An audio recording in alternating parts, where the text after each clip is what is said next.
What is up, my dudes? It's your boy Musha, back again with another video, and in this video we're going to be talking about frame data.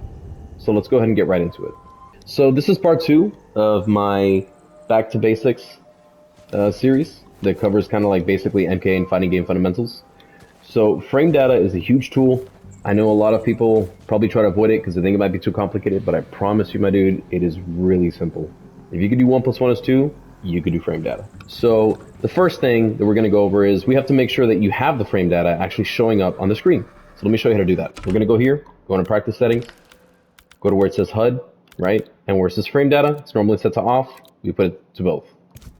Press X to make sure you save that, go back, and boom. Now we're ready to go with the frame data. So you'll see that 6 things will show up. You have startup, active, recovery, block advantage, hit advantage, and cancel advantage. So we're going to go through these. They're really not that hard to understand, and we'll do it in a way that makes sense. So let's go ahead. Let's start with block advantage, right? Because that's the one that makes the most sense first. So if we go here and I go ahead and I set him to block, which he is right now. Make sure, okay, he's set to block. If I do a move, like for example this, the block advantage shows up. So the block advantage for that move is -5. Okay, where if I do a move like this, the block advantage for that is 2, +2. So we call that +2. And if I do something like this, right, that's 0 on block. So there we have something that's minus on block, something that's plus on block, and something that's 0 on block. So why do we care? What does that mean, right? So when you have something that's minus, that means that it takes you 5 more frames to move as opposed to your opponent. That means your opponent can move 5 frames before you. So that you have to basically wait 5 more frames to be able to do anything.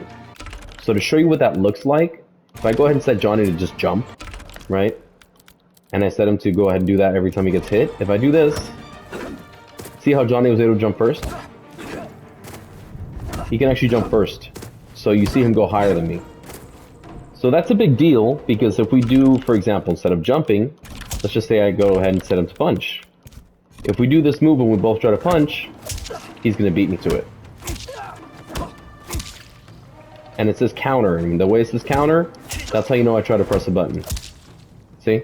So that's a huge deal because it basically dictates what's called turns.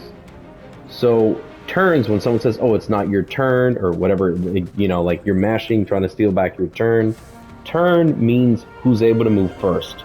So in this case, if I do a move that's -5, I'm going to put him to stop. If I do this move, then it's no longer my turn because the other person can move before me. And I can't really do anything. If I try to do something, I'll get blown up. So let's just say I go ahead and put him back to do it again. If I try to do this and then mash, I'll get hit. If I try to do this and backdash, I'll get hit. If I try to do this and jump, I'll get hit. The only thing I can do is duck because it's a high. Right? So since I can duck, I can down 1. And that's what's called stealing your turn. So if you do this and you do it down 1, then you just stole your turn. Because it was their turn, but you dodged their attack and did your own at the same time. So that's way harder to do when he does something like this, a down 1. See? So now if he does that, I can't steal my turn so easily. See? And the reason is because he can move before me. So he's always going to be able to press first. So when you're minus on block, that's what it means. It means the other person can move before you. Well, what about when you're 0 on block? You can both move at the same time. See? So it's anyone's game. So let me go ahead and set to make sure he's doing it as fast as possible. See? That's what will happen. So right there, we're trading. So that means that me and him, since his down 1 to 7 frames, and -7 frames, you're seeing there, we move at the exact same time.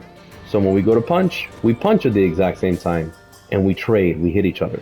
So that's what's happening there. And that's what it means when you're 0 on block. So if a string is 0 on block, it's a good chance for you to be able to go ahead and maybe cut some space, or you can still press. That's called mashing. You can mash to try to see if you catch them pressing on a high or a slower button. But that's basically the way that works. And then that leaves when something is positive, right? I did this earlier.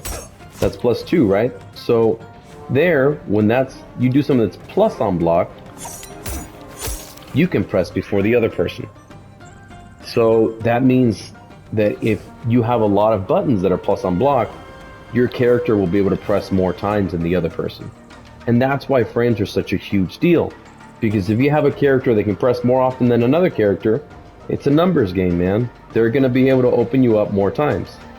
And that actually, I chose these two characters on purpose because if you didn't know and you just saw this, all that looks like, wow, it's always Smoke's turn. It's never my turn. What do I do? But in reality, if you look at it, that's -4. So if I do that, all that's minus. And any of that time, Johnny can press. So if I go ahead and I put him to press, you'll see he can interrupt me every time. See that? So all those cancels, that's all fake. That's all super fake. So it actually isn't his turn. And that's actually not that good. And if we look at Johnny, for example, let's go ahead and look at what he does. Well, that's +4. That's +1. That's +3. That's +5. He has a lot of things that are plus. And when he is minus, he's barely minus. So that's also +4. That's -1. That's barely minus. So he has a lot of things where it's always his turn. So if you saw the smoke cancels and you just saw this, you might think that the smoke cancels are actually more of a threat. They're not. This is more of a threat. Because this is real. Because smoke can't actually press during this. So if I go ahead and put him to press, I'll be able to go ahead and get a button out before he can do anything. And that's why it's such a big deal to know the frames of your character. Because some characters, like Johnny for example, are very privileged to have the frame data that they have. He can do this.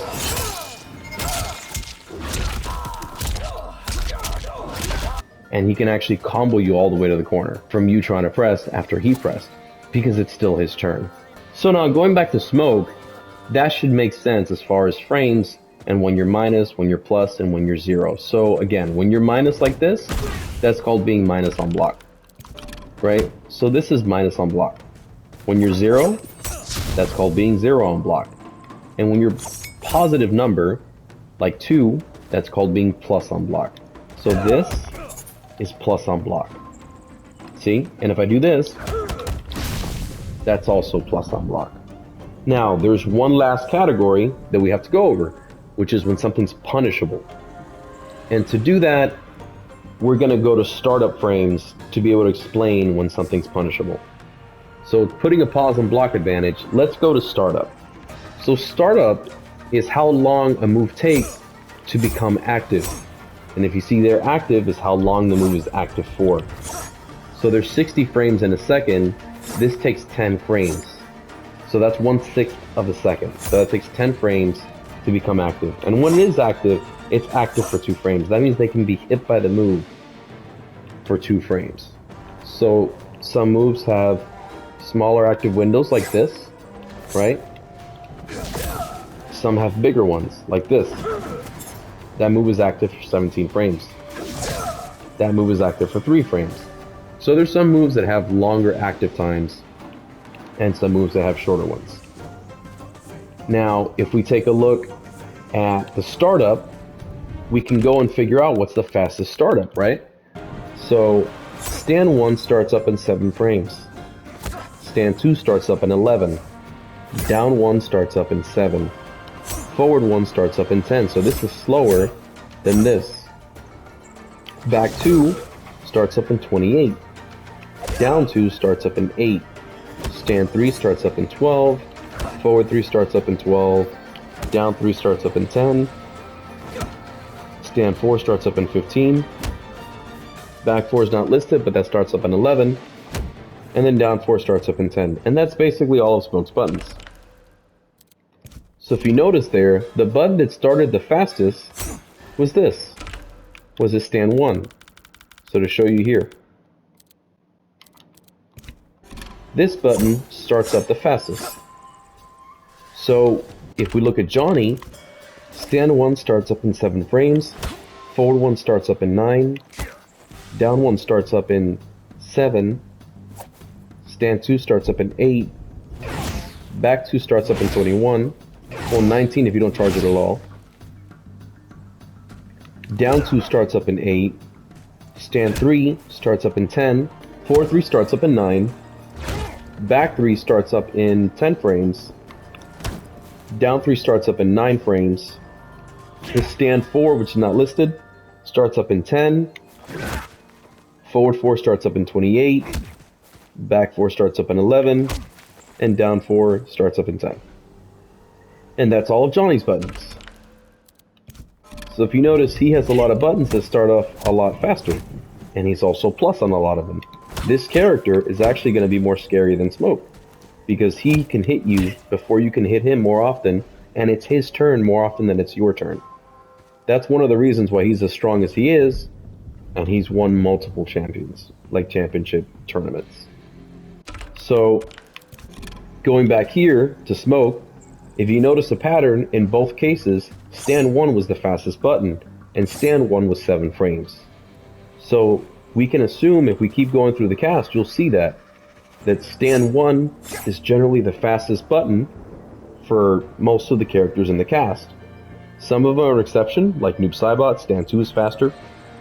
But you'll see that stand 1 is the fastest, and generally stand 1 is 7 frames.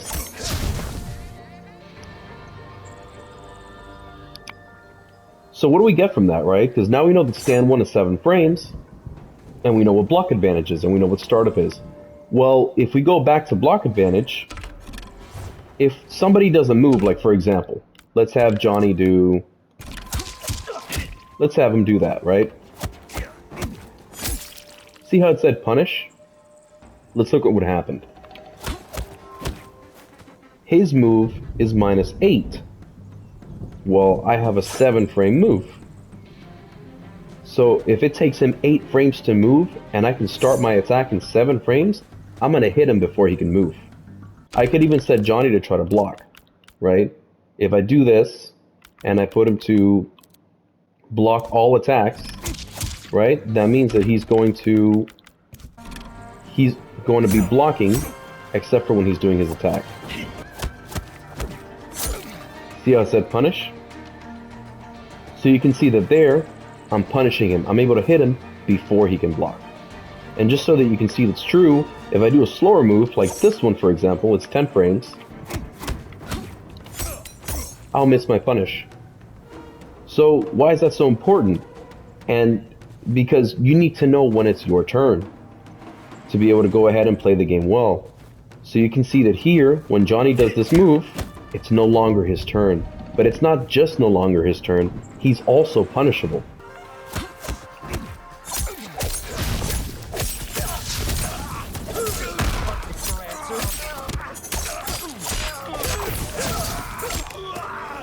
He can go ahead and you can take a full combo off of him if he does that with your stand 1.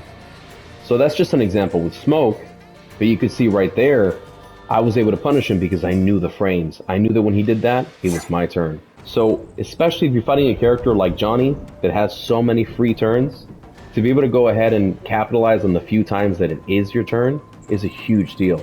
So that's why knowing your frames is so important. And also knowing the startup is equally as important as knowing the block advantage, because you can know that that's unsafe, but you might watch a combo video, right? And you might see them do something like this.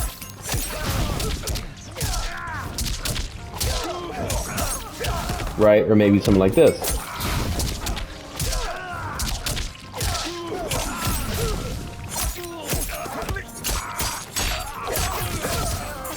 And you might be like, oh wow, look at that, big damage. But in reality, that wouldn't help you in this situation, because if you just try to replicate the combos you see online without knowing when to use them, it won't work. Because here in this example, he's -8. This is a 10 frame startup, and this is a 12 frame startup. Neither of those combos will work, because he's not -11, he's not -13, he's only -8. So you have to start from this button. So unless you know something from this button, right, then you won't be able to do much. So that's why I did a specific route using the stand 1.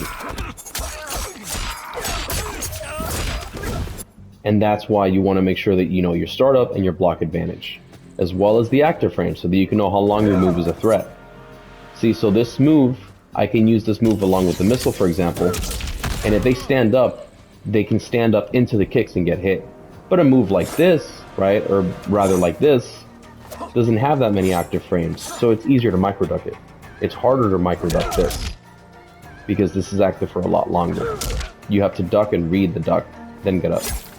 So seeing that, guys, we can figure out that when something is -8 or more, that's the limit of when it can be punishable. So if something's -7, then that's still safe, except for a handful of characters in the cast.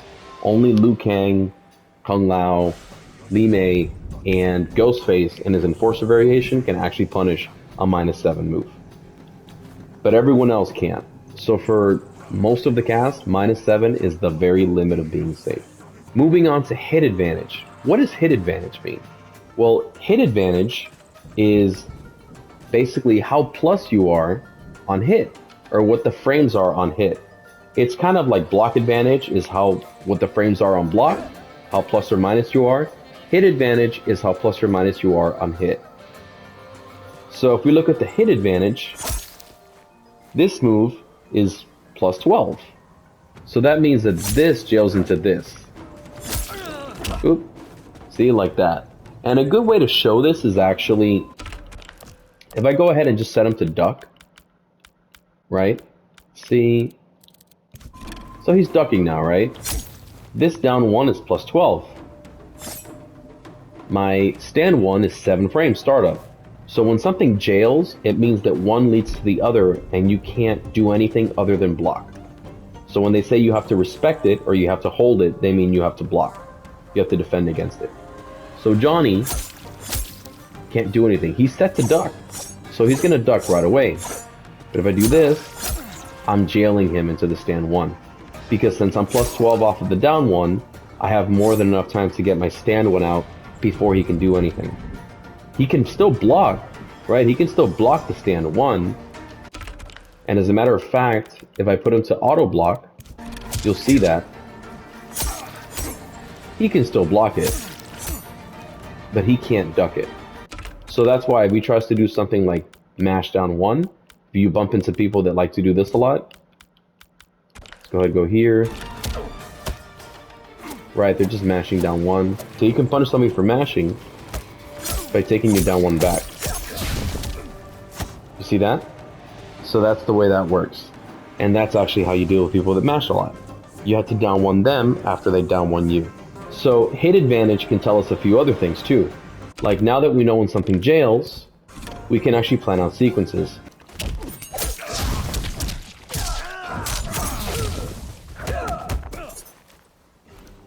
So you see how Johnny wasn't able to duck even though this is all highs? That's because at the end of that sequence, I'm +26. And this move is 20 frames. So that means that by doing that, I was able to jail into my forward 4. So this is huge because it can help you make a game plan. I have a way, for example, to guarantee this move. And this move is one of his best moves, is forward 4. Because if we look at his forward 4...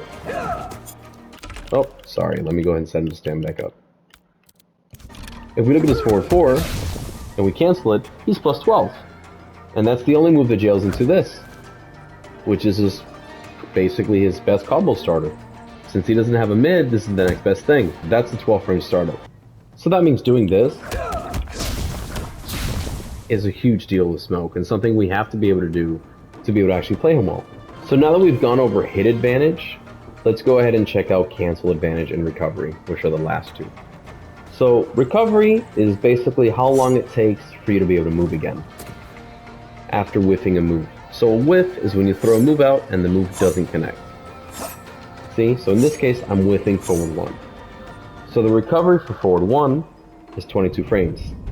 That means that if we both try to move after I throw this button out, he'll be able to move 22 frames before me. So we're gonna go ahead and set Johnny to jump. So he's gonna do that. Let's go ahead and put him to stand back up. Right? So if I throw this out, he can move that much further than me. That much before me. See, so I do this, he can move way before me. That's how long it takes to recover.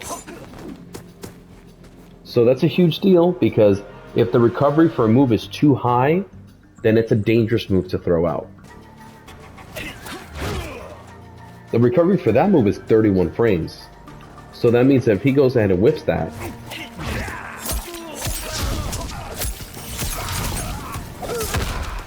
it's a really easy punish for me.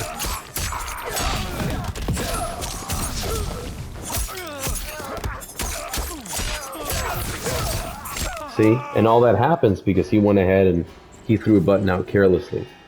And for Smoke, he also has his own buttons. That button is also 31 frames to whip. So he can also get full combo punish that easily if it doesn't hit. So you want to be mindful, and like I said in my pokes video, you want to try to use the buttons that reach the furthest with the lowest recovery to go ahead and poke. So what about cancel advantage, right? That's the last one and we haven't talked about it too much. Well, cancel advantage is basically what the frame data is for your next move. And the cancel advantage value changes on block and on hit. So for example, if we have a move like this, the cancel advantage is 16. If we do forward 1, 2, 2 is the next move, right? So that means that the cancel advantage is 16, the startup of the next move is 20 frames. So then we have to basically subtract it. So if we subtract 16 and 20, then we'll notice that there's a 4-frame gap. So that means that this move has a gap in it. So if I go ahead and put Johnny to armor on my gaps, right, let's go ahead and go here, put in block, and do the shadow kick. He can armor before I can do anything. You see that? And that's because the cancel advantage is less than the startup of the next move. And let's go ahead and look at some other moves, right? So if we look at this, the cancel advantage for this move is 18. And the startup of the next move is 17. So then that means that this string is gapless.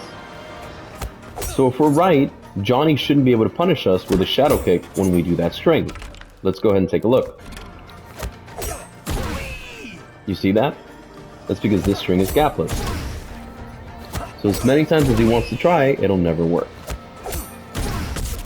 And you see how I was able to get up into it and still get hit? That's because the active frames on a shadow kick are very long. See, that has 15 frames of active hitbox. So you can easily get up into it and still get hit, even if you ducked it like that. See that? So those are strong moves to kind of catch people if they're trying to duck or things like that in the neutral. Okay, so now moving on, cancel advantage can also be used with special moves. So for example, the startup of this Vicious Vapors is 11 frames. I know it says 20, but it's actually 11 frames to start up.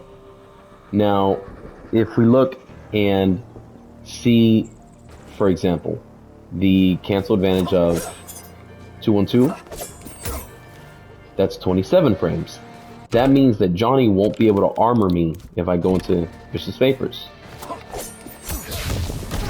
See how he armors me after the Vicious Vapors, not before it? Because that's gapless. So if we go ahead and use the cameo, for example, to use a move there, we can actually do that without being shadow kicked in the middle of it, because that whole thing is gapless. So now the other use for cancel advantage is on hit, right? So if I go ahead and hit Johnny, I also have cancel advantage. So let's take a look at something. The cancel advantage of back 2 is 37. The startup of teleport is 37. So that means back to teleport combos. Now what else do we see? The cancel advantage of forward 1, 2 is also 37. That means forward 1, 2 is the teleport combos. Well, what about 1, 1 teleport? The cancel advantage of 1, 1 is 30. Since teleport is 37, that doesn't combo. So if we go ahead and put him to auto block, we won't be able to combo that way. But we will be able to combo this way. See? And that's why cancel advantage is super important, because it helps you find gaps in strings and ways to plug them, and it also helps you figure out what you can combo from, and that helps you go ahead and make your combo routes for you. So as a final kind of like exercise showing you how we can put some of this stuff together and figure things out, let's go ahead and figure out Smoke's cancels. So how do we know what you can combo into with his cancels? Well, let's check it out. If we do a point blank cancel, we'll be able to see the startup and the recovery. Remember, recovery is how long it takes before he can go ahead and do something else. Well, the startup is 11 frames, and the recovery is also 11 frames. That means that cancel takes about 22 frames to complete. So let's take a button like forward 3.